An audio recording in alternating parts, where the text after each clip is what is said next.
È un grande risultato prima di tutto per la sezione di Marcon della Lega.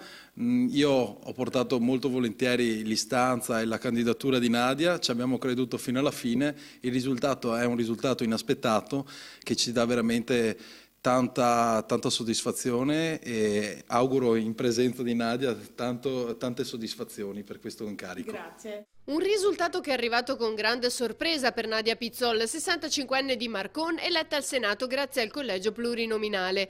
Imprenditrice in pensione, ha beneficiato del boom leghista in Veneto, con così tanti voti che i candidati sono andati presto esauriti. 2 risultavano già eletti all'uninominale e gli altri 2 non bastavano soddisfare l'esigenza di coprire i 3 seggi che spettavano al partito.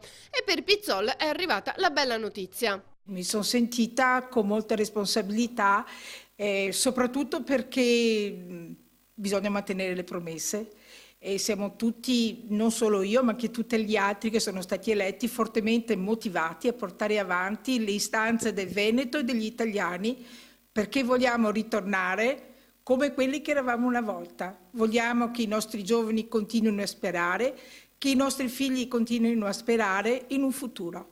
Fondatrice della sezione locale del partito e capogruppo in consiglio, Pizzol si aggiunge al successo delle altre donne leghiste del territorio che andranno a Roma.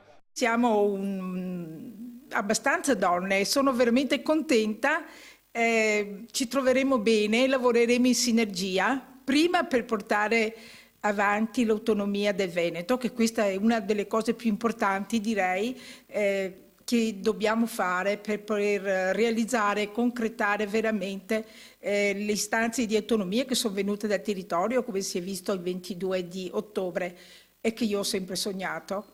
E poi spero che Salvini riesca a fare un governo che trovi la quadra e poi partiremo.